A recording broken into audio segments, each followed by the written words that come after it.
नमस्कार दोस्तों, ज्ञान प्रवाह 24x7 में आपका स्वागत है।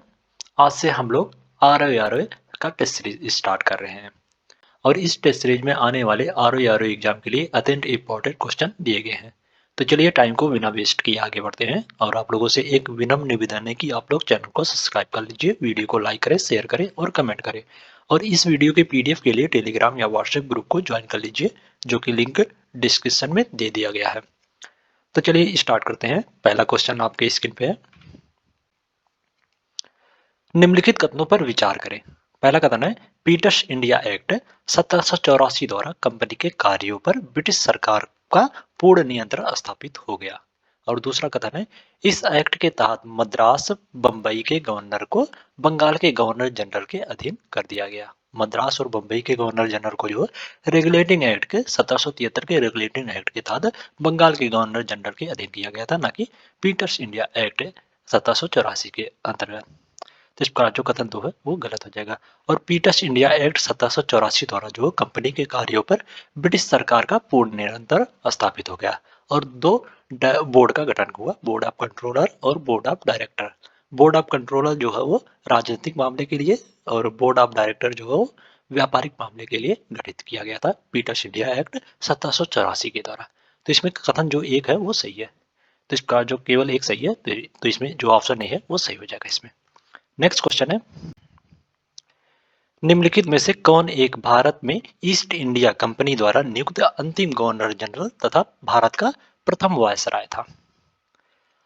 1858 के भारत शासन अधिनियम द्वारा कंपनी का शासन जो समाप्त कर दिया गया तथा भारत का शासन जो प्रत्यक्ष रूप से ब्रिटिश क्राउन के हाथों में सौंप दिया गया। और लॉर्ड कैनिंग जो है वो कंपनी द्वारा नियुक्त भारत का अंतिम गवर्नर जनरल थे और प्रथम वायसराय थे, भारत के प्रथम वायसराय थे। तो इसका जो ऑप्शन सी है वो सही हो जाएगा। नेक्स्ट क्वेश्चन है, 2 सितंबर 1946 को गठित अंतरिम सरकार के संबंध में निम्नलिखित युग्मों में से कौन सा सही सुमेलित है? मंत्री और मंत्रालय। लियाकत अली, लियाकत अली को जो वित्त मंत्रालय सौंपा गया था, वित्त मंत्रालय के मंत्री बनाया गया था। तो इसका जो ऑप्शन ए है वो सही सुमेलित है। ओके। और जोगेंद्र नाथ मंडल, जोगेंद्र नाथ मंडल को जो है वो विधि विभाग दिया गया था, विधि मंत्री बनाया गया था, ना कि रेल मंत्री। इनको जो है विधि मंत्री बनाया गया था। विधि अंतरिम सरकार में विधि मंत्री जो है वो जोगेंद्र नाथ मंडल को बनाया गया था। रेल मंत्री जो अरुण आसफ अली को बनाया गया था। जगजीवन राव को जो श्रम मंत्रालय दिया गया था और बलदेव सिंह को जो रक्षा मंत्री बनाया गया था। तो इसमें पूछा गया कौन सा नहीं कर लो, कौन सा नहीं सुमेलित नहीं है, ये कर लो। तो इसमें जो ऑप्शन बी है वो सही सुमेलित नहीं है। ओके। तो इसका जो ऑप्शन बी है वो सही हो जाएगा। इसमें इसमें जो ऑप्शन बी है वो सही हो जाएगा। इसमें नहीं कर लीजिएगा, ये ऑप्शन क्वेश्चन जो है थोड़ा सा मिस्टेक है, मिसप्रिंटिंग है। नेक्स्ट क्वेश्चन है, निम्नलिखित संवैधानिक संशोधनों में कौन सा 8वीं अनुसूची से संबंधित है? पहला कथन है 21वां संविधान संशोधन अधिनियम 1976 और दूसरा कथन है 71वां संविधान संशोधन अधिनियम 1992 और तीसरा कथन है 92वां संविधान संशोधन अधिनियम 2003। नीचे दिए गए कूट की सहायता से सही उत्तर का चयन कीजिए। मूल संविधान की 8वीं अनुसूची में जो 14 भाषाओं का वर्णन किया गया था। 21वें संविधान संशोधन 1976 के द्वारा जो सिंधी को और 71वें संविधान संशोधन अधिनियम 1992 के द्वारा जो कोंकणी, मणिपुरी और नेपाली को और 92वें संविधान संशोधन अधिनियम 2003 द्वारा जो बोडो, डोंगरी, संथाली भाषा को जो 8वीं अनुसूची में जोड़ा गया। अब वर्तमान में जो 8वीं अनुसूची में कुल 22 भाषाओं का वर्णन है। तो ये तीनों जो संशोधन है वो 8वीं अनुसूची के संबंध में सही है। तो इसका जो इसमें जो ऑप्शन डी है वो सही हो जाएगा। नेक्स्ट क्वेश्चन है, भारतीय संविधान में वर्णित निम्नलिखित में से कौन सी एक प्रक्रिया को आयरलैंड के संविधान से ग्रहित नहीं किया गया है? राज्यसभा सदस्यों का निर्वाचन, राज्यसभा में सदस्यों का मनोनयन, राष्ट्रपति की निर्वाचन पद्धति और राज्य के नीति निर्देशक तत्व। इनमें से कौन सा जो है वो आयरलैंड के संविधान से लिया नहीं गया है, कौन सा प्रावधान? भारतीय संविधान में सबसे अधिक प्रभाव जो है भारत शासन अधिनियम 1935 का है। इसके अलावा कई अन्य देशों से भी संविधान निर्माण में सहायता ली गई थी और संविधान संशोधन की प्रक्रिया और राज्यसभा सदस्यों का निर्वाचन जो है वो दक्षिण अफ्रीका के संविधान से ग्रहित किया गया है, न कि आयरलैंड के संविधान से। ये राज्यसभा सदस्यों का निर्वाचन जो है वो दक्षिण अफ्रीका के संविधान से लिया गया है, ना कि आयरलैंड के संविधान से। तो इसमें जो ऑप्शन ए है वो सही हो जाएगा। दक्षिण अफ्रीका के संविधान से एक और प्रावधान लिया गया है, वो है संविधान संशोधन की प्रक्रिया। संविधान संशोधन की प्रक्रिया और राज्यसभा सदस्यों का निर्वाचन जो दक्षिण अफ्रीका के संविधान से लिया गया है। तो इसमें जो ऑप्शन है वो सही हो जाएगा। नेक्स्ट क्वेश्चन है, हड़प्पा काल की निम्नलिखित बस्तियों में से कौन सी एक सतलज नदी के किनारे अवस्थित थी? हड़प्पा काल की रोपड़ जो है वो सतलज नदी के किनारे अवस्थित एक बस्ती थी। तो इसका जो ऑप्शन सी है वो सही हो जाएगा। रोपड़ जो है वो सतलज नदी के किनारे स्थित है। सतलज नदी के किनारे रोपड़ है। हड़प्पा जो है वो रावी नदी के किनारे स्थित एक नगर था। हड़प्पा, रावी, ओके। और कालिंगबंगा जो है वो घग्गर नदी के किनारे, घग्गर नदी के किनारे बसा शहर था।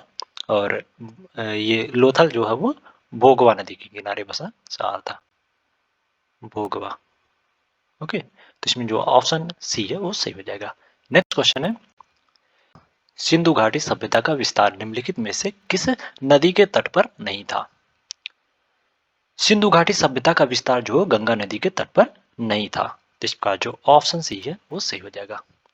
सिंधु घाटी सभ्यता का विस्तार जो है उत्तर में झेलम नदी के पूर्वी तट से दक्षिण में यमुना नदी की सहायक नदी हिंडन तक माना जाता है। तो इसका जो ऑप्शन सी है वो सही हो जाएगा। नेक्स्ट क्वेश्चन है, अनुच्छेद 324 के अनुसार निम्नलिखित में से कौन सा एक निर्वाचन भारत के निर्वाचन आयोग द्वारा संपन्न नहीं कराया जाता?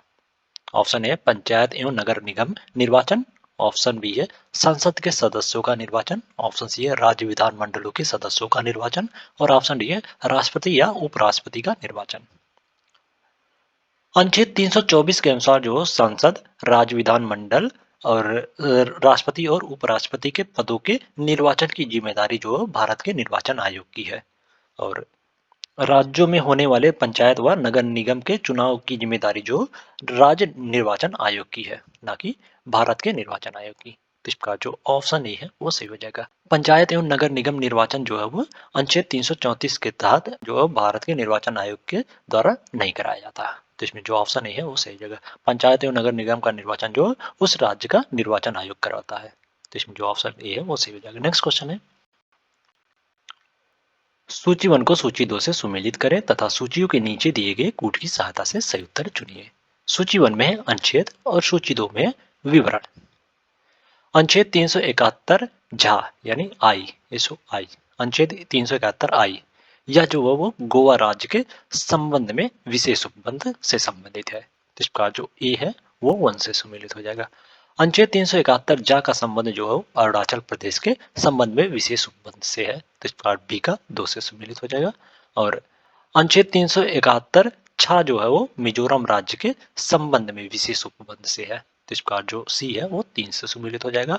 और अनुच्छेद 371 घा का संबंध जो आंध्र प्रदेश के संबंध में विशेष उपबंध से है। तो इसका डी का 4 से सुमेलित हो जाएगा।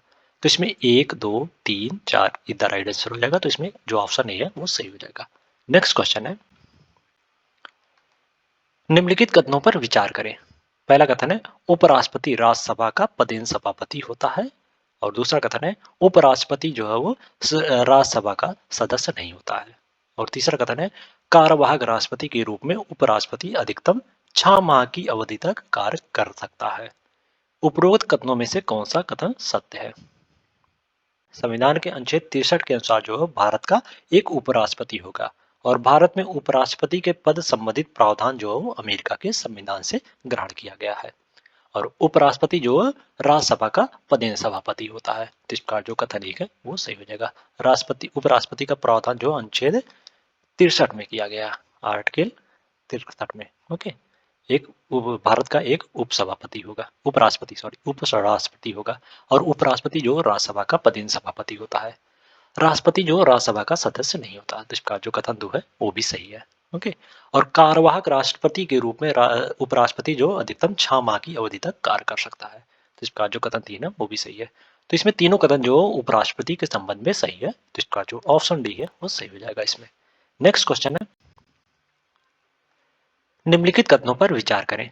पहला कथन है अनुच्छेद 61 में राष्ट्रपति पर महाभियोग चलाने की प्रक्रिया का वर्णन है। और दूसरा कथन है अनुच्छेद 61 के तहत राष्ट्रपति पर साबित कदाचार या सिद्ध असमर्थता के आधार पर ही महाभियोग चलाया जा सकता है।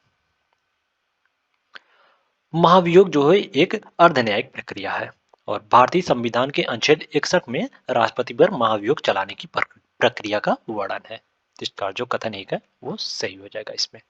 ओके, और अनुच्छेद 61 के तहत जो राष्ट्रपति पर संविधान के अतिक्रमण के आधार पर महाभियोग चलाया जा सकता है, ना कि साबित कदाचार के आधार पर।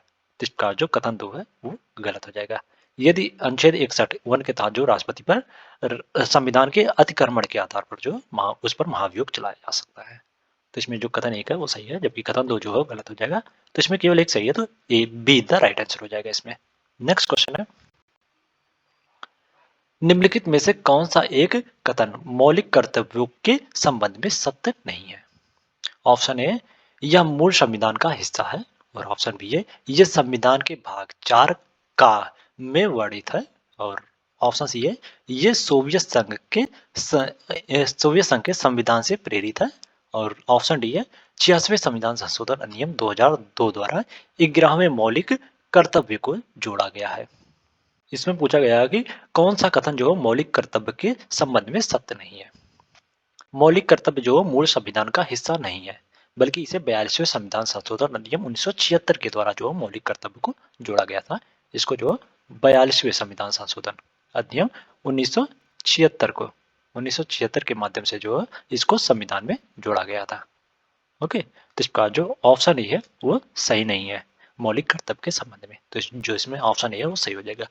और मौलिक कर्तव्य जो संविधान के भाग 4 का में वर्णित है, और ये जो मौलिक कर्तव्य को सोवियत संघ यानी यूएसएसआर के संविधान से प्रेरित है, जो उस समय यूएसएसआर था, सोवियत संघ। ओके, और 86वें संविधान संशोधन अधिनियम 2002 के द्वारा जो 11वें मौलिक कर्तव्य का वर्णन जोड़ा गया है, 11वें मौलिक कर्तव्य को जो जोड़ा गया है इसमें। नेक्स्ट क्वेश्चन है सर्वोच्च न्यायालय या उच्च न्यायालय द्वारा जारी किस रिट का उद्देश्य अधीनस्थ न्यायालयों में लंबित मुकदमों को तेजी से निपटाने हेतु उन्हें वरिष्ठ न्यायालयों में भेजने से है। सर्वोच्च न्यायालय या उच्च न्यायालय द्वारा जारी उत्प्रेषण रिट का उद्देश्य जो है वो अधीनस्थ न्यायालयों में लंबित मुकदमे को तेजी से निपटाने हेतु उसे वरिष्ठ न्यायालय में भेजने से है। तो इसका जो ऑप्शन बी है वो सही हो जाएगा इसमें। संविधान के अनुच्छेद 32 के तहत आर्टिकल 32 के तहत जो है सर्वोच्च न्यायालय को 5 प्रकार के रिट जारी करने की शक्ति प्रदान की गई है। 5 प्रकार के रिट जारी करने की शक्ति जो है सर्वोच्च न्यायालय को अनुच्छेद 32 के तहत प्रदान की गई है, और वे रिट जो है वो बंदी प्रत्यक्षीकरण, परमादेश, प्रतिषेध, उत्प्रेषण और अधिकार प्रेक्षा, ये 5 प्रकार के रिट जो सर्वोच्च न्यायालय अनुच्छेद 32 के तहत जारी कर सकता है। तो इसमें जो ऑप्शन बी है वो सही हो जाएगा। नेक्स्ट क्वेश्चन है अनुच्छेद 312 के अनुसार राज्यसभा द्वारा अखिल भारतीय सेवा का सृजन किया जाता है। अनुच्छेद 312 के अनुसार जो अखिल भारतीय सेवा के सृजन का अधिकार जो केवल राज्यसभा को ही प्राप्त है। अनुच्छेद 312 के अनुसार राज्यसभा द्वारा 2/3 बहुमत से अखिल भारतीय सेवाओं का सृजन किया जाता है। तो इसका जो ऑप्शन बी है वो सही हो जाएगा। ओके, अखिल भारतीय सेवा का सृजन का अधिकार जो केवल राज्यसभा को है, राज्यसभा को। ओके, और यह जो है वो अनुच्छेद 312 के अनुसार जो 2/3 बहुमत से अखिल भारतीय सेवा का सृजन करता है। तो इसमें जो ऑप्शन बी है वो सही हो जाएगा। नेक्स्ट क्वेश्चन है निम्नलिखित में से कौन सा एक नीति निर्देशक तत्व के अंतर्गत सम्मिलित नहीं है। ऑप्शन ए कुछ दशाओं में काम, शिक्षा एवं लोक सहायता का अधिकार, और ऑप्शन बी है 6 से 14 वर्ष के आयु वर्ग के बालकों हेतु शिक्षा का उपबंध, और ऑप्शन सी है लोक सहायता में सुधार का राज्य का कर्तव्य, और ऑप्शन डी है पर्यावरण का संरक्षण एवं संवर्धन तथा वन्य जीवों की रक्षा। इसमें पूछा गया नीति निर्देशक तत्व के अंतर्गत जो कौन शामिल नहीं है। नीति निर्देशक तत्व का उल्लेख जो संविधान के भाग 4 में अनुच्छेद 36 से 51 के मध्य किया गया है। ओके, अनुच्छेद 36 से 51 के मध्य जो है नीति निर्देशक तत्व का उल्लेख किया गया संविधान में भाग 4 में। भाग 4 में। ओके, भाग 4 में इसका वर्णन किया गया है।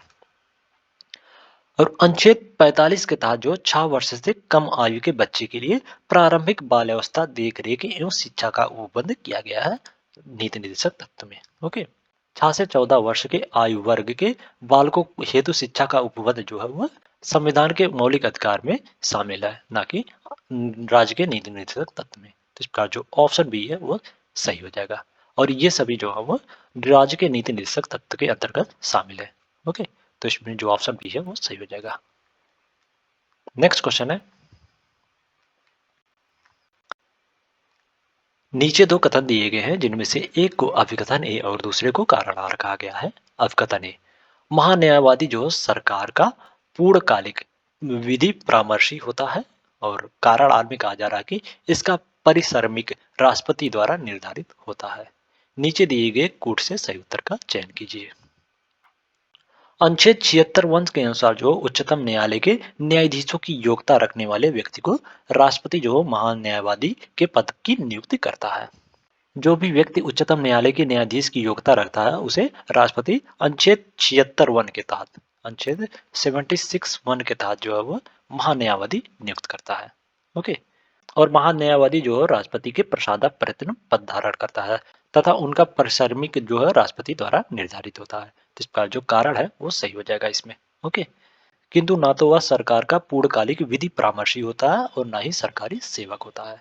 महान्यायवादी जो है वो ना तो सरकार का पूर्णकालिक विधि परामर्शी होता है और ना ही सरकारी सेवक होता है। तो इसका जो अभिकथन है वो गलत हो जाएगा, जबकि कारण जो है वो सही है।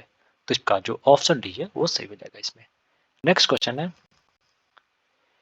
11वीं अनुसूची में वर्णित कुल कितने विषयों पर पंचायतों को कानून बनाने की शक्ति प्रदान की गई है? 11वीं अनुसूची में वर्णित कुल 29 विषयों पर जो पंचायतों को कानून बनाने की शक्ति प्रदान की गई है। तो इसका जो ऑप्शन सी है वो सही हो जाएगा। 11वीं अनुसूची को जो 73वें संविधान संशोधन अधिनियम 1992 के द्वारा जो भारतीय संविधान के अंतर्गत शामिल किया गया था। ओके, तो इसका जो ऑप्शन सी है वो सही हो जाएगा। नेक्स्ट क्वेश्चन है, किसी एक ही व्यक्ति को 2 या 2 से अधिक राज्यों का राज्यपाल नियुक्त किया जा सकता है, यह वर्णित है। किसी एक ही व्यक्ति को 2 या 2 से अधिक राज्यों का राज्यपाल नियुक्त किया जा सकता है। इसका वर्णन जो संविधान के अनुच्छेद 153 में वर्णित है। तो इसका जो ऑप्शन ए है वो सही हो जाएगा इसमें। ओके, और एक ही व्यक्ति को 2 या 2 से अधिक राज्यों का राज्यपाल बनाने संबंधित प्रावधान जो 7वें संविधान संशोधन अधिनियम 1956 के द्वारा किया गया था। 7वां संविधान संशोधन अधिनियम 1956 के द्वारा जो यह प्रावधान किया गया था कि एक ही व्यक्ति को 2 या 2 से अधिक राज्यों का राज्यपाल नियुक्त किया जा सकता है। ओके, तो इसमें जो ऑप्शन ए है वो सही हो जाएगा। नेक्स्ट क्वेश्चन है, सल्तनत काल में बादिर ए मुमालिक था। सल्तनत काल में बादिर ए मुमालिक जो है गुप्तचर विभाग का प्रमुख होता था। इसका जो ऑप्शन ए है वो सही हो जाएगा इसमें। ओके, और इसके अंतर्गत जो अनेक वारिद होते थे, जो बारिद ए मुमालिक था उसके अंतर्गत अनेक वारिद होते थे और यह जो गुप्तचर विभाग का प्रमुख होता था। पत्राचार विभाग का प्रमुख को जो है वो दीवाने इंसा कहा जाता था। दीवाने इंसा, सॉरी,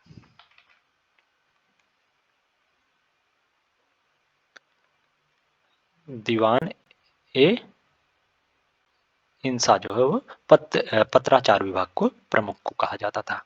और अश्वशाला के प्रमुख को अमीर ए आखुर कहा जाता था। आमिर ए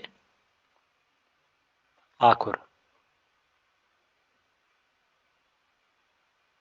अमीर ए आखुर कहा जाता था। तो इसमें जो ऑप्शन ए है वो सही हो जाएगा। नेक्स्ट क्वेश्चन है, निम्नलिखित में से कौन सा एक प्रयुग्म सही सुमेलित नहीं है? पुस्तक, लेखक। शाहनामा, शाहनामा पुस्तक के लेखक जो फिरदौसी थे। तो इसका जो ऑप्शन ए है वो सही सुमेलित है। ओके, और श्री कृष्ण विजय, श्री कृष्ण विजय नामक लेखक पुस्तक के लेखक जो थे वो मालाधर बसु थे। तो इसका जो ऑप्शन बी है वो भी सही सुमेलित है। और ताकीक ए हिंद पुस्तक के लेखक जो है वो अलबरूनी थे। तो इसका जो ऑप्शन सी है वो भी सही सुमेलित है। रेहला, रेहला नामक पुस्तक के लेखक जो थे वो इबन बतूता थे, ना कि उतबी। तो इसका जो ऑप्शन डी है वो सही सुमेलित नहीं है। तो इसमें जो ऑप्शन डी है वो सही हो जाएगा। रेहला नामक पुस्तक के लेखक जो है वो इब्न बतूता थे। इब्न बतूता थे। ओके। और उतबी जो है, उतबी की पुस्तक का नाम जो है वो किताब उल यामनी है। तो इसमें जो ऑप्शन डी है वो सही हो जाएगा। नेक्स्ट क्वेश्चन है, निम्नलिखित प्रमुख स्थापत्यों में से किस एक का वर्णन शाहजहां द्वारा नहीं करवाया गया था? ताजमहल, लाल किला, आगरा फोर्ट, जामा मस्जिद जो दिल्ली में है। ताजमहल का निर्माण जो शाहजहां द्वारा 1600 1648 में कराया गया था। ओके। और लाल किला का निर्माण जो है शाहजहां द्वारा 1648 में, इसको भी 1648 में कराया गया था। और आगरा फोर्ट का निर्माण जो ने करवाया था। अकबर ने 1574 में आगरा फोर्ट का निर्माण। ओके। तो इसका जो ऑप्शन सी है वो सही हो जाएगा। आगरा फोर्ट का निर्माण जो शाहजहां द्वारा नहीं करवाया गया था। जामा मस्जिद का निर्माण जो है वो शाहजहां द्वारा 1668 में 1656 में, सॉरी 1656 में करवाया गया था। तो इसमें जो ऑप्शन सी है वो सही हो जाएगा।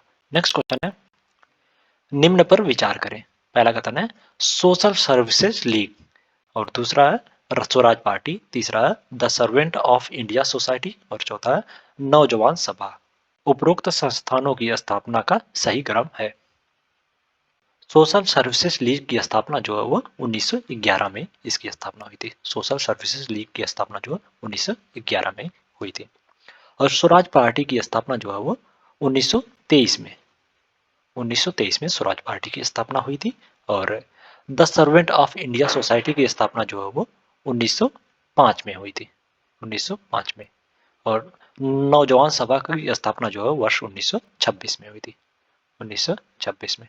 तो सबसे पहले the servant of India society की स्थापना हुई, फिर उसके बाद सोशल सर्विसेज लीग की स्थापना, फिर स्वराज पार्टी की स्थापना, और सबसे लास्ट में नौजवान सभा की स्थापना हुई थी। तो इसमें जो 3 1 2 4 तो इसमें जो ऑप्शन बी है वो सही हो जाएगा।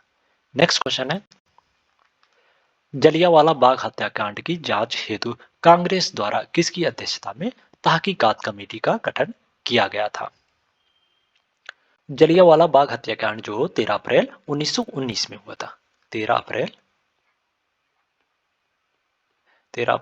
1919 को जो जलियांवाला बाग हत्याकांड हुआ था। जलियांवाला बाग हत्याकांड की जांच हेतु जो कांग्रेस द्वारा मदन मोहन मौलवी की अध्यक्षता में तहकीकात कमेटी का गठन किया गया था। तो इसका जो ऑप्शन सी है वो सही हो जाएगा इसमें।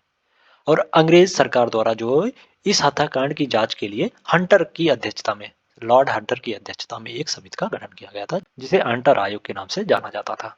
तो इसका जो ऑप्शन सी है वो सही हो जाएगा। नेक्स्ट क्वेश्चन है,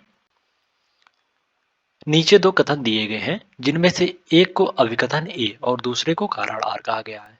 अभिकथन ए, चार्ल्स मेटकॉफ को समाचार पत्रों का मुक्त दाता कहा जाता है। और कारण आर में कहा जा रहा है कि मेटकॉफ ने liberation of the India press act लागू करवाया था। नीचे दिए गए कोड की सहायता से सही उत्तर का चयन कीजिए।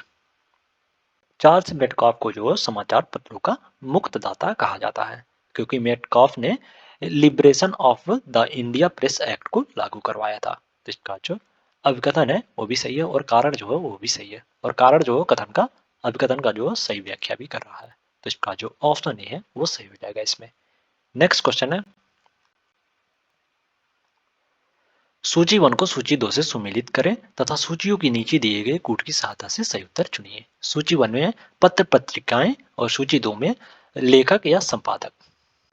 Glimpses of world history, glimpses of world history के लेखक जो हैं वो जवाहरलाल नेहरू थे। तो इसका जो ए है वो 1 से सुमेलित हो जाएगा। Hint for self culture, hint for self culture के लेखक जो थे वो लाला हरदयाल थे। तो इसका जो ऑप्शन बी है वो 2 से सम्मिलित हो जाएगा। A nation in making, a nation in making पत्रिका के लेखक जो थे वो सुरेंद्र नाथ बनर्जी थे। तो इसका सी का 4 से सम्मिलित हो जाएगा। और हमदर्द पत्रिका के लेखक जो थे वो मोहम्मद अली थे। तो इसका डी का 3 से सम्मिलित हो जाएगा। तो इसमें 1 2 4 3, 1 2 4 3, तो इसका जो ऑप्शन बी है वो सही हो जाएगा इसमें। नेक्स्ट क्वेश्चन है, पवनार आंदोलन को लोकप्रिय रूप से जाना जाता है? पवनार आंदोलन को जो व्यक्तिगत सत्याग्रह के नाम से भी जाना जाता है। गांधी जी द्वारा जो 17 अक्टूबर 1940 को पवनार में व्यक्तिगत सत्याग्रह शुरू किया गया था। पवनार आंदोलन को जो व्यक्तिगत सत्याग्रह के रूप में जाना जाता है और गांधी जी द्वारा जो 17 अक्टूबर 1940 को जो पवनार में एक व्यक्तिगत सत्याग्रह शुरू किया गया था, उसी के उपलक्ष्य में इसे पवनार आंदोलन के नाम से जाना जाता है। और गांधी जी द्वारा जो व्यक्तिगत सत्याग्रह शुरू हुआ था, उसके प्रथम सत्याग्रही जो थे वो विनोबा भावे थे और दूसरे सत्याग्रही जो जवाहरलाल नेहरू थे। तो इसका जो ऑप्शन ए है वो सही हो जाएगा इसमें। नेक्स्ट क्वेश्चन है, निम्नलिखित कथनों पर विचार करें। पहला कथन है, तृतीय आंग्ल मराठा युद्ध के पश्चात पेशवा के वंशानुगत पद को समाप्त कर दिया गया। और दूसरा कथन है, पेशवा बाजीराव द्वितीय अंतिम पेशवा थे। सत्य कथन या कथनों का चयन करें।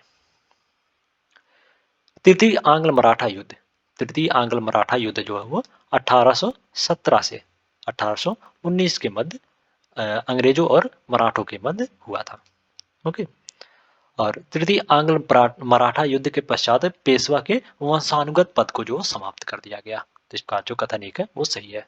और पेशवा बाजीराव द्वितीय जो है वो अंतिम पेशवा थे। तो इसका जो कथन 2 है वो भी सही है। तो इसमें दोनों कथन जो सही है, तो इसका जो ऑप्शन सी है वो सही हो जाएगा इसमें। नेक्स्ट क्वेश्चन है, विजयनगर साम्राज्य में आने वाले प्रमुख विदेशी यात्री तथा तत्कालिक शासकों के युग्म में से कौन सा सही सुमेलित है? यात्री शासक निकोटो कोंटी जो देवराय प्रथम के शासनकाल में भारत आया था। इसका जो ऑप्शन ए है वो सही सुमेलित है। कथन एक जो है वो सही सुमेलित है। और नूनिज जो है वो अच्युत राय के शासनकाल में भारत आया था। तो इसका जो कथन 2 है वो भी सही सुमेलित है। और डोमिंगो पायस जो है वो कृष्ण देव राय के शासनकाल में भारत आया था। तो इसका जो कथन 3 है वो भी सही सुमेलित है। तो इसमें तीनों कथन जो विजयनगर साम्राज्य में आने वाले प्रमुख विदेशी यात्री तथा तत्कालीन शासकों के युग में सही सुमेलित है। तो इसका जो ऑप्शन डी है वो सही हो जाएगा इसमें। नेक्स्ट क्वेश्चन है, निम्नलिखित में से कौन सा एक युग में सही सुमेलित है? लोयास पठार जो चीन में स्थित है। तो इसका जो ऑप्शन ए है वो सही है, ये सही सुमेलित है। और पोटावर पठार जो पाकिस्तान में स्थित है। तो इसका जो ऑप्शन बी है वो भी सही सुमेलित है। और शान पठार जो म्यांमार में स्थित है। तो इसका जो ऑप्शन सी है वो भी सही है। तो इसमें सभी कथन जो सही है। तो इसका जो ऑप्शन डी है वो सही हो जाएगा इसमें ऑप्शन डी जो है वो सही हो जाएगा। नेक्स्ट क्वेश्चन है, जलियांवाला बाग हत्याकांड के विरोध में निम्नलिखित में से किसने वायसराय की कार्यकारी परिषद से इस्तीफा दे दिया? 13 अप्रैल 1919 को अमृतसर में जलियांवाला बाग हत्याकांड की घटना घटित हुई और शंकर नायर ने इस घटना के विरोध में वायसराय की कार्यकारी परिषद से इस्तीफा दे दिया था। तो इसका जो ऑप्शन बी है वो सही हो जाएगा इसमें। ओके। और महात्मा गांधी ने जो है वो इस घटना के विरोध में कैसर ए हिंद की उपाधि त्याग दी और जमनलाल बजाज ने राय बहादुर की उपाधि लौटा दी थी। गांधी जी ने जो है वह कैसर ए हिंद की उपाधि और जमनलाल बजाज ने राय बहादुर की उपाधि जो लौटा दी थी। तो इसमें जो ऑप्शन बी है वो सही हो जाएगा। नेक्स्ट क्वेश्चन है, अफ्रीकी महाद्वीप के किस देश को तिल ताड़ यानी पाम ऑयल का देश कहा जाता है? अफ्रीकी महाद्वीप के नाइजीरिया को जो तिल ताड़ यानी पाम ऑयल का देश कहा जाता है। तो इसका जो ऑप्शन सी है वो सही हो जाएगा। नाइजीरिया की राजधानी जो है वो अबूजा है। नाइजीरिया के दक्षिण में गिनी की खाड़ी है। तो इसका जो ऑप्शन सी है वो सही हो जाएगा। नेक्स्ट क्वेश्चन है, अफ्रीका महाद्वीप की निम्नलिखित 2 नदियों के संबंध में कौन सा कथन सत्य है? पहला कथन है, लिम्पोपो नदी विषुवत रेखा को 2 बार काटती है। और दूसरा कथन है, कांगो नदी मकर रेखा को 2 बार काटती है। अफ्रीकी महाद्वीप की लिम्पोपो नदी जो मकर रेखा को 2 बार काटती है, ना कि विषुवत रेखा को। ये जो है लिम्पोपो नदी जो है वो मकर रेखा को 2 बार काटती है। तो इसका जो कथन एक है वो गलत हो जाएगा इसमें। ओके। और जबकि कांगो नदी जो है विषुवत रेखा को 2 बार काटती है, ना कि मकर रेखा को। तो इसका जो कथन 2 है वो भी गलत हो जाएगा। तो इसमें कोई भी कथन जो है वो सही नहीं है अफ्रीकी महाद्वीप की नदियों के संबंध में। तो इसका जो ऑप्शन डी है वो सही हो जाएगा इसमें। नेक्स्ट क्वेश्चन है, अर्जेंटीना में स्थित चाको का मैदान प्रसिद्ध है। अर्जेंटीना में स्थित चाको का मैदान मैदान जो है वो कपास के उत्पादन हेतु प्रसिद्ध है। तो इसका जो ऑप्शन ए है वो सही हो जाएगा इसमें। अर्जेंटीना जो दक्षिण अमेरिकी महाद्वीप का दूसरा सबसे बड़ा देश है और यहाँ पर जो शीतोष्ण घास भूमि पंपास स्थित है। शीतोष्ण घास भूमि पंपास जो है वो अर्जेंटीना में स्थित है, दक्षिण अमेरिका के अर्जेंटीना देश में। तो इसमें जो ऑप्शन ए है वो सही हो जाएगा। नेक्स्ट क्वेश्चन है, दक्षिण अल्पास पर्वत श्रेणी स्थित है। दक्षिण अल्पास पर्वत माला जो है वो न्यूजीलैंड में स्थित है और इसकी सर्वोच्च चोटी जो माउंट कुक है। अल्पास पर्वत श्रेणी की सबसे ऊंची चोटी जो है माउंट कुक है। माउंट कुक जो है इसकी सबसे ऊंची चोटी है। न्यूजीलैंड को जो दक्षिण का ब्रिटेन भी कहा जाता है। तो इसका जो ऑप्शन भी है वो सही हो जाएगा। नेक्स्ट क्वेश्चन है, नीचे दो कथन दिए गए हैं जिनमें से एक को अभिकथन ए और दूसरे को कारण आर कहा गया है। अभिकथन ए, उत्तरी गोलार्ध में तापमान विषमताएं अधिक प्राप्त होती हैं और कारण आर में कहा जा रहा है कि उत्तरी गोलार्ध में जल भाग की अधिकता है। नीचे दिए गए कूट से सही उत्तर का चयन कीजिए। उत्तरी गोलार्ध में जो है तापमान विषमताएं अधिक प्राप्त होती हैं क्योंकि उत्तरी गोलार्ध में जल भाग की अधिकता है। इसका कथन और कारण जो है दोनों सही है और कारण जो वो कथन का सही व्याख्या कर रहा है। तो इसका जो ऑप्शन ए है वो सही हो जाएगा इसमें। नेक्स्ट क्वेश्चन है, क्षोभ मंडल के संबंध में निम्नलिखित कथनों में से कौन सा एक सत्य है। ऑप्शन ए, संवहन धाराएं इसी मंडल में पाई जाती हैं और ऑप्शन बी है जेट स्ट्रीम क्षोभ मंडल में ही प्रभावित होती है और ऑप्शन सी है क्षोभ मंडल वायुमंडल की सबसे निचली परत है। सभी कथन सत्य हैं ऑप्शन डी में। क्षोभ मंडल के संबंध में प्रश्नगत दिए गए सभी कथन जो हो सही है। तो इसका जो ऑप्शन डी है वो सही हो जाएगा इसमें। नेक्स्ट क्वेश्चन है, निम्नलिखित कथनों पर विचार करें। पहला कथन है, विषुवत रेखा पर कॉरियोलिस बल का प्रभाव अधिकतम होता है और दूसरा कथन है, ध्रुवों पर कॉरियोलिस बल का प्रभाव जो है शून्य होता है। असत्य कथन या कथनों का चयन करें। पृथ्वी के घूर्णन के कारण जो पवनों का अपनी मूल दिशा में विक्षेपित होना जो कॉरियोलिस बल कहलाता है और ध्रुवों पर कॉरियोलिस बल का प्रभाव जो शून्य होता है जबकि विषुवत रेखा पर जो कॉरियोलिस बल का प्रभाव जो अधिकतम होता है। तो इस प्रकार इसमें कथन एक और दो जो है दोनों कथन जो है सही है। तो इसमें जो ऑप्शन इसमें पूछा गया है कौन सा कथन जो असत्य है, तो इसमें कोई भी कथन जो असत्य नहीं है। तो इसका जो ऑप्शन भी है वो सही हो जाएगा। नेक्स्ट क्वेश्चन है, नीचे दो कथन दिए गए हैं जिनमें से एक को अभिकथन ए और दूसरे को कारण आर कहा गया है। अभिकथन ए, चुनूक को हिमभच्ची पवन भी कहा जाता है और कारण आर में कहा जा रहा है कि यह पवन शीतकाल के अधिकतर समय में बर्फ को पिघलाकर चारागाहों को पशुओं हेतु उपयोगी बनाए रखती है। नीचे दिए गए कूट से सही उत्तर का चयन कीजिए। चुनूक को जो हिमभच्ची पवन भी कहा जाता है क्योंकि यह पवन जो शीतकाल के अधिकतर समय में बर्फ को पिघलाकर चारागाहों को पशुओं हेतु उपयोगी बनाए रखती है और यह जो रॉकी पर्वत के पूर्वी ढाल के सहारे चलने वाली गर्म शुष्क पवन है। तो इस प्रकार इसमें अभिकथन और कारण जो है दोनों सही है और कारण जो है अभिकथन का सही व्याख्या भी कर रहा है। तो इसका जो ऑप्शन ए है वो सही हो जाएगा इसमें। नेक्स्ट क्वेश्चन है, हिमालय का निम्नलिखित में से कौन सा प्रादेशिक विभाग सिंधु एवं सतलज नदी के मध्य स्थित है। हिमालय का पंजाब हिमालय क्षेत्र जो है वो सिंधु एवं सतलज नदी के मध्य स्थित है और इसकी लंबाई जो है 500 किलोमीटर है। तो इसका जो ऑप्शन सी है वो सही हो जाएगा। हिमालय जो है ये देखो, ये सिंधु है, सिंधु नदी है, फिर उसके बाद सतलज नदी, सिंधु नदी, सतलज नदी, काली नदी, काली नदी और उसके बाद तीस्ता नदी, तीस्ता नदी, फिर उसके बाद ब्रह्मपुत्र नदी।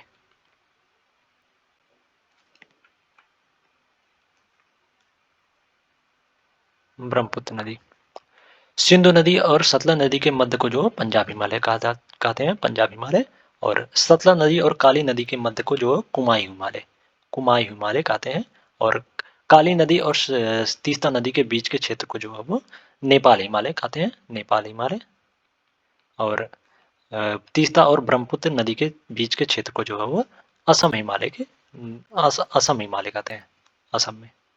तो इसमें जो ऑप्शन सी है वो सही हो जाएगा। नेक्स्ट क्वेश्चन है, दक्षिण भारत की सबसे ऊंची चोटी अन्नाईमुड़ी स्थित है। दक्षिण भारत की सबसे ऊंची चोटी अन्नाईमुड़ी जो अन्नामलाई की पहाड़ी पर स्थित है और इसकी ऊंचाई जो है वो 2695 मीटर है। तो इसका जो ऑप्शन है वो सही हो जाएगा। दक्षिण भारत की सबसे ऊंची चोटी अन्नाईमुड़ी जो है वो अन्नामलाई की पहाड़ी पर स्थित है और इसकी ऊंचाई जो है 2695 मीटर है।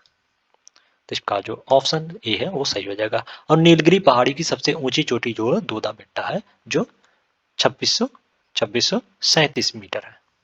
दोदा बेट्टा जो है नीलगिरी की सबसे ऊंची चोटी है। तो इसमें जो ऑप्शन है वो सही हो जाएगा। नेक्स्ट क्वेश्चन है, यूरोप के कौन से दो देश मिलकर आइबेरिया कहलाते हैं?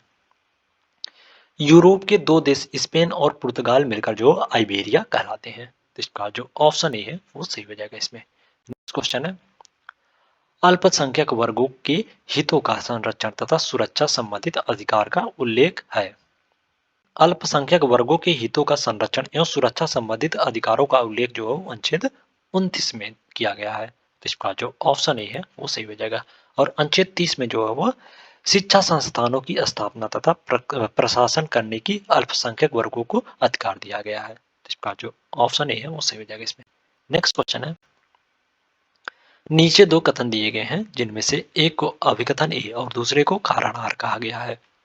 अभिकथन ए, नियंत्रक एवं महालेखा परीक्षक को राष्ट्रपति द्वारा किसी भी समय पदच्युत किया जा सकता है। और कारण आर में कहा जा रहा है कि नियंत्रक एवं महालेखा परीक्षक की नियुक्ति राष्ट्रपति द्वारा की जाती है।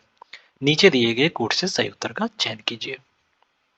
अनुच्छेद 148 के अनुसार भारत का एक नियंत्रक एवं महालेखा परीक्षक होगा और उसकी नियुक्ति जो है वो राष्ट्रपति द्वारा की जाएगी। ऐसा प्रावधान किया गया अनुच्छेद 148 में। अनुच्छेद 148 में ओके। यद्यपि इसकी नियुक्ति जो है राष्ट्रपति द्वारा की जाती है, परंतु उसे उसी रीति रिवाज के आधार पर पदच्युत किया जाता है जिस रीति रिवाज से उच्चतम न्यायालय के न्यायाधीश को हटाया जाता है। तो इसका जो अभिकथन है वो गलत हो जाएगा। नियंत्रक एवं महालेखा परीक्षक को जो राष्ट्रपति द्वारा किसी भी समय पदच्युत नहीं किया जा सकता। उसे जो है वो उसी रीति रिवाज के आधार पर हटाया जाता है जिस रीति रिवाज से उच्चतम न्यायालय के न्यायाधीश को हटाया जाता है। तो इसका जो अभिकथन है वो गलत हो जाएगा। नियंत्रक एवं महालेखा परीक्षक की नियुक्ति जो है राष्ट्रपति द्वारा की जाती है। तो इसमें जो कारण है वो सही है। तो इसमें केवल कारण जो सही है और अभिकथन जो है गलत है। तो इसका जो ऑप्शन डी है वो सही हो जाएगा इसमें। नेक्स्ट क्वेश्चन है, निम्नलिखित कथनों पर विचार कीजिए। पहला कथन है, उच्चतम न्यायालय का न्यायाधीश बनने हेतु न्यूनतम आयु सीमा का निर्धारण नहीं किया गया है। और दूसरा कथन है, अवकाश प्राप्त के पश्चात उच्चतम न्यायालय का न्यायाधीश भारत के किसी भी न्यायालय में वकालत नहीं कर सकता। सत्य कथन या कथनों का चयन करें। उच्चतम न्यायालय के न्यायाधीश के वेतन भत्ते एवं पेंशन जो भारत के संचित निधि पर भारित होते हैं। और उच्चतम न्यायालय का न्यायाधीश जो बनने हेतु न्यूनतम आयु सीमा का निर्धारण नहीं किया गया है संविधान में। तो इसका जो कथन एक है वो सही हो जाएगा। और अवकाश प्राप्ति के पश्चात उच्चतम न्यायालय का न्यायाधीश जो है वो भारत के किसी भी न्यायालय में वकालत नहीं कर सकता। तो इसका जो कथन दो है वो भी सही है। तो इसमें दोनों कथन जो है सही है उच्चतम न्यायालय के न्यायाधीश के संबंध में। तो इसका जो ऑप्शन सी है वो सही हो जाएगा इसमें। नेक्स्ट क्वेश्चन है, राष्ट्रीय अंतर्राज्यीय परिषद के गठन का वर्णन किस अनुच्छेद के अंतर्गत किया गया है? राष्ट्रीय अंतर्राज्यीय परिषद के गठन का वर्णन जो अनुच्छेद 263 के अंतर्गत किया गया है। तो इसका जो ऑप्शन बी है वो सही हो जाएगा इसमें। और इस परिषद का प्रमुख जो कार्य जो है वो केंद्र एवं राज्यों के मध्य समन्वय स्थापित करना है। और अंतर्राज्यीय और राष्ट्रीय अंतर्राज्यीय परिषद का गठन जो है वो पहली बार 1990 में हुई थी। राष्ट्रीय अंतर्राज्यीय परिषद का गठन जो है 1990 में किया गया था पहली बार 1990 में। तो इसमें जो ऑप्शन बी है वो सही हो जाएगा। नेक्स्ट क्वेश्चन है, अनुच्छेद 315(2) के तहत दो या अधिक राज्यों के लिए संयुक्त आयोग की व्यवस्था की गई। संयुक्त लोक सेवा आयोग के अध्यक्ष एवं सदस्य की नियुक्ति की जाती है। अनुच्छेद 215 के तहत जो है दो या दो से अधिक राज्यों के लिए संयुक्त आयोग की व्यवस्था की गई। और संयुक्त लोक सेवा आयोग के अध्यक्ष एवं सदस्यों की नियुक्ति जो है राष्ट्रपति द्वारा की जाती है। तो इसका जो ऑप्शन भी है वो सही हो जाएगा इसमें। नेक्स्ट क्वेश्चन है, निम्नलिखित युग्मों में से कौन सा एक सही सुमेलित नहीं है? प्रमुख संप्रदाय और संस्थापक। आजीवक आजीवक संप्रदाय के संस्थापक जो थे वो मखालिगो साल थे। तो इसका जो ऑप्शन ए है वो सही हो जाएगा। और बरकरी संप्रदाय के संस्थापक जो थे वो नामदेव थे, तो इसका जो ऑप्शन बी है वो भी सही सुमेलित हो जाएगा। और धरकरी संप्रदाय के संस्थापक जो थे वो रामदास थे, तो इसका जो ऑप्शन सी है वो भी सही हो जाएगा। रामावत रामावत संप्रदाय के संस्थापक जो थे वो रामानंद थे, ना कि रामानुज। इनके संस्थापक जो थे वो रामानंद थे, रामानंद। ओके। रामानुज जो है वो वैष्णव संप्रदाय के संस्थापक थे, श्री वैष्णव या वैष्णव संप्रदाय के संस्थापक थे, वैष्णव। तो इसमें जो ऑप्शन डी है वो सही सुमेलित नहीं है, तो इसमें जो ऑप्शन डी है वो सही हो जाएगा। नेक्स्ट क्वेश्चन है, निम्नलिखित में से कौन सा एक फफूंदी जनित रोग नहीं है? दमा, एथलीट फूट, खसरा, गंजापन।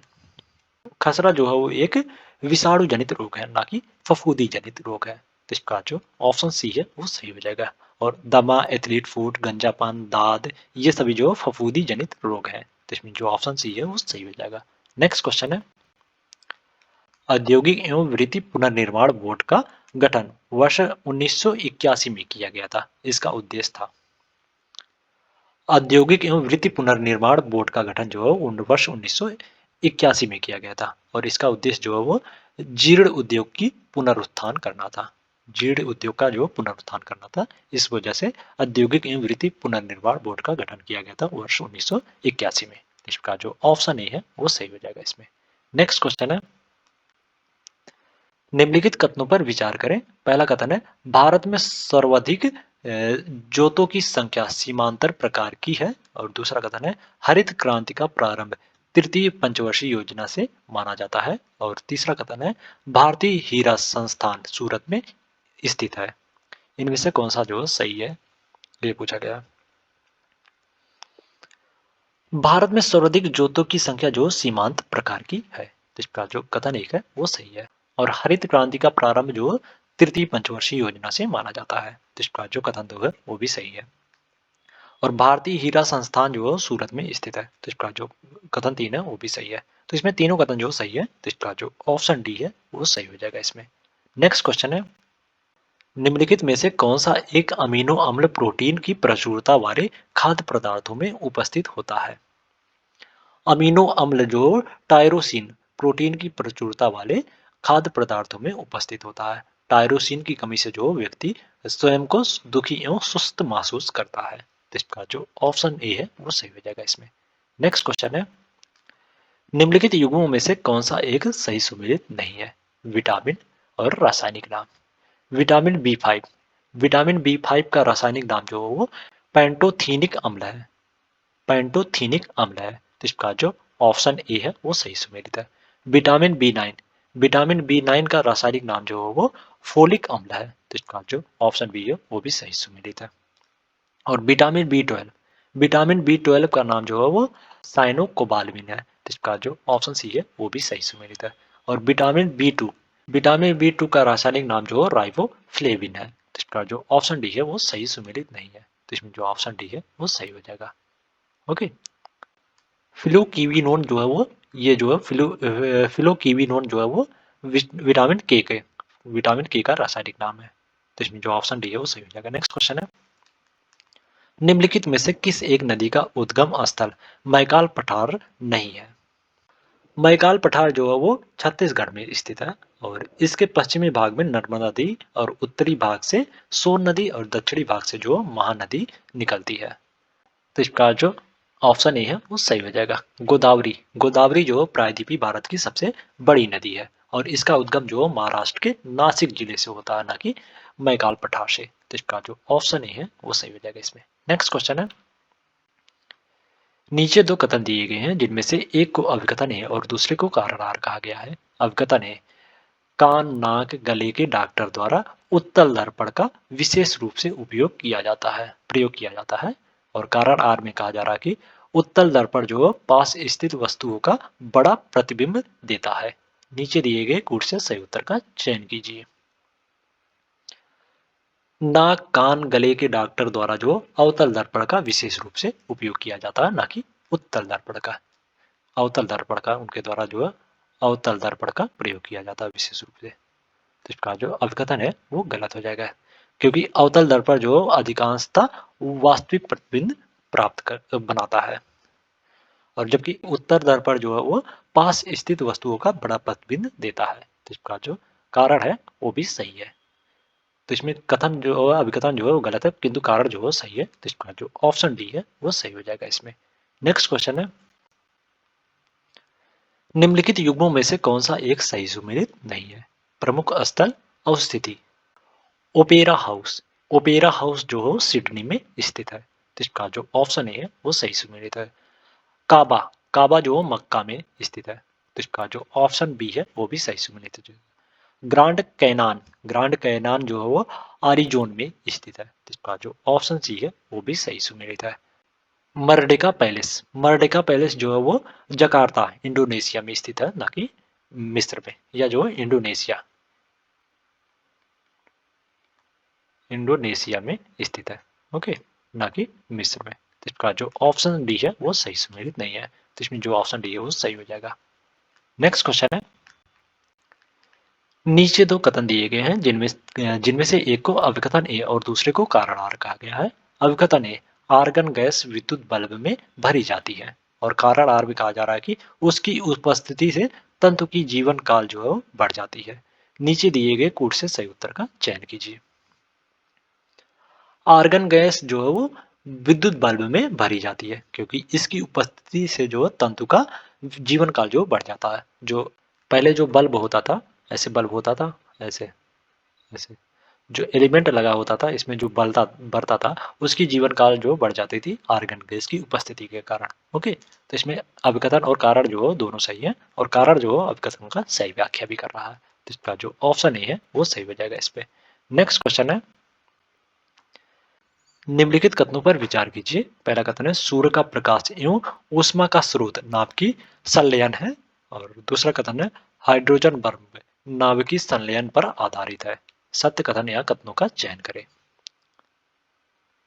सूर्य का प्रकाश एवं ऊष्मा का स्रोत जो है वो नाभिकीय संलयन द्वारा होता है। तो इसका जो ऑफ कथन एक है वो सही हो जाएगा। और हाइड्रोजन बम जो है वो नाभिकीय संलयन पर आधारित कार्य करता है। तो इसका जो कथन दो है वो भी सही है। तो इसमें दोनों कथन जो सही है, तो इसका जो ऑप्शन सी है वो सही हो जाएगा इसमें। नेक्स्ट क्वेश्चन है, निम्नलिखित कथनों पर विचार करें। पहला कथन है, स्थलीय परिस्थिति तंत्र में जीव भार का पिरामिड सीधा होता है, और दूसरा कथन है, घास के मैदान में जीव भार का पिरामिड सीधा होता है, और तीसरा कथन है, एक जलीय परिस्थिति तंत्र यानी तालाब में जीव भार का पिरामिड उल्टा होता है। सत्य कथन या कथनों का चयन करें। स्थलीय परिस्थितिकी तंत्र में जीव भार का पिरामिड जो सीधा होता है, तो इसका जो कथन एक है वो सही है। और घास के मैदान में जीव भार का पिरामिड जो सीधा होता है, तो इसका जो कथन दो है वो भी सही है। लेकिन जलीय परिस्थिति तंत्र में यानी तालाब उलाब में जो जीव भार का पिरामिड जो उल्टा होता है, तो इसका जो कथन तीन है वो भी सही है। तो इसमें तीनों कथन जो सही है, तो इसका जो ऑप्शन डी है वो सही हो जाएगा इसमें। नेक्स्ट क्वेश्चन है, किसी भी राज्य की विधानसभा में अधिकतम 500 सदस्य और न्यूनतम जो 60 सदस्य होते हैं। निम्नलिखित में से कौन सा राज्य इसके अपवाद है? गोवा, मिजोरम, सिक्किम, त्रिपुरा। नीचे दिए गए कूट से सही उत्तर का चयन कीजिए, चुनिए। अनुच्छेद 170 के तहत जो विधानसभाओं की संरचना का उल्लेख किया गया, विधानसभा की संरचना का उल्लेख जो है वो 170 के तहत किया गया है। ओके, और प्रत्येक राज्य की विधानसभा में अधिकतम जो 500 तथा न्यूनतम जो 60 सदस्य हो सकते हैं, लेकिन गोवा, मिजोरम और सिक्किम इसके अपवाद हैं। इस प्रकार इसमें जो 1, 2 और 3 जो सही हो जाएगा, तो इसका जो ऑप्शन ए है वो सही हो जाएगा इसमें। गोवा में जो राज्य विधानसभा में 40 सदस्य होंगे, और मिजोरम में भी 40, और सिक्किम में जो 32 सदस्य हैं। तो इसमें जो ऑप्शन ए है वो सही हो जाएगा। नेक्स्ट क्वेश्चन है, निम्नलिखित में से कौन सा व्यय भारत की संचित नीति पर भारित है? पहला कथन है, भारत के नियंत्रक एवं महालेखा परीक्षक की पेंशन, और दूसरा कथन है, राष्ट्रपति का वेतन, और तीसरा कथन है, उच्च न्यायालय के न्यायाधीश की पेंशन। अनुच्छेद 266 के तहत भारत एवं राज्य की संचित नीति एवं लोक लेखा का प्रावधान किया गया है। संसद द्वारा विनियोग विधेयक पारित करके ही कोई धन भारत की संचित नीति से निकालकर व्यय की जाती है। प्रश्न का सभी जो है भारत की संचित नीति पर भारित व्यय है। इस कारण इसमें जो ऑप्शन डी है वो सही हो जाएगा इसमें। नेक्स्ट क्वेश्चन है, सल्तनत काल के निम्नलिखित प्रशासनिक विभागों में से कौन सा एक फिरोज शाह तुगलक से संबंधित नहीं था? दीवाने बंदगान, दार उल सफा, दीवाने कोही और दीवाने इस्तिहाक। दीवाने कोही जो कृषि विभाग था और यह जो मोहम्मद बिन तुगलक से संबंधित था, ना कि फिरोज शाह तुगलक से। दीवाने कोही का निर्माण जो है वो फिरोज शाह तुगलक से संबंधित है और यह जो है कृषि विभाग था उस समय का। तो इसमें जो ऑप्शन सी है वो सही हो जाएगा इसमें। नेक्स्ट क्वेश्चन है, निम्नलिखित युगों में से कौन सा एक सही सुमेलित है? मत संस्थापक, विशिष्ट अद्वैतवाद। विशिष्ट अद्वैतवाद के संस्थापक जो थे वो रामानुजाचार्य थे। तो इसका जो ऑप्शन ए है वो सही सुमेलित है। ओके, और द्वैतवाद के संस्थापक जो थे वो माधवाचार्य थे। तो इसका जो ऑप्शन बी है वो भी सही सुमेलित है। और शुद्ध अद्वैतवाद के संस्थापक जो थे वो वल्लभाचार्य थे। तो इसका जो ऑप्शन सी है वो भी सही सुमेलित है। तो इसमें सभी कथन जो सही सुमेलित है। तो इसका जो ऑप्शन डी है वो सही हो जाएगा इसमें। नेक्स्ट क्वेश्चन है, निम्न कथनों पर विचार करें। पहला कथन है, मार्केंडेश्वर मंदिर को विदर्भ का खजुराहो भी कहा जाता है। और दूसरा कथन है, यह मंदिर गुजरात के द्वारका जिले में स्थित है। सत्य कथन या कथनों का चयन करें। मार्केंडेश्वर मंदिर को जो विदर्भ का खजुराहो भी कहा जाता है। तो इसका जो कथन एक है वो सही हो जाएगा। और यह मंदिर जो महाराष्ट्र के गढ़चिरौली जिले में वैनगंगा नदी के तट पर स्थित है, ना कि गुजरात के द्वारका जिले में स्थित है। यह जो महाराष्ट्र के गढ़चिरौली जिले में वैनगंगा नदी के तट पर स्थित है। तो इसका जो कथन दो है वो गलत हो जाएगा। तो इसमें केवल एक सही है। तो इसका जो ऑप्शन बी है वो सही हो जाएगा इसमें। नेक्स्ट क्वेश्चन है, मध्य भारत में स्थित निम्नलिखित पहाड़ियों में से कौन सी एक सबसे पूरब में स्थित है? महादेव, मैकाल, सतपुड़ा और छोटा नागपुर। मध्य भारत में स्थित प्रश्नगत पहाड़ियों का पश्चिम से पूरब का सही क्रम जो है वो सबसे पश्चिम में सतपुड़ा पहाड़ी है, फिर महादेव पहाड़ी, फिर मैकाल पहाड़ी और सबसे उत्तर में जो सबसे पूरब में जो है वो छोटा नागपुर की पहाड़ी है। तो इसमें पूछा गया सबसे पूरब में कौन सा स्थित है, तो इसमें छोटा नागपुर पहाड़ी जो है सबसे पूरब में स्थित है। तो इसमें जो ऑप्शन डी है वो सही हो जाएगा इसमें। नेक्स्ट क्वेश्चन है, निम्नलिखित युग्मों में से कौन सा एक सही सुमेलित नहीं है? कोयला क्षेत्र और अवस्थिति। तलचिर कोयला क्षेत्र, तलचिर कोयला क्षेत्र जो है वो महानदी घाट में स्थित है। तो इसका जो ऑप्शन ए है वो सही सुमेलित है। ओके, और कर्णपुरा, कर्णपुरा कोयला क्षेत्र जो दामोदर घाट में स्थित है। तो इसका जो ऑप्शन बी है वो भी सही सुमेलित है।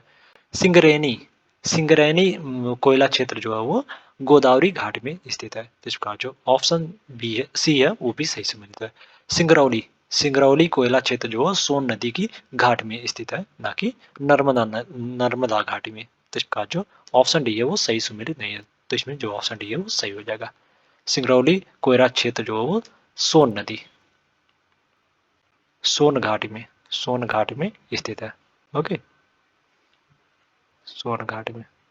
तो इसमें जो ऑप्शन डी है वो सही हो जाएगा। तो आज के लिए इतने, अगले नेक्स्ट वीडियो में हम लोग इस टेस्ट सीरीज को कंप्लीट करेंगे। अगर वीडियो अच्छी लगी हो तो वीडियो को लाइक कर दीजिएगा और चैनल को सब्सक्राइब कर लीजिए। Thank you so much.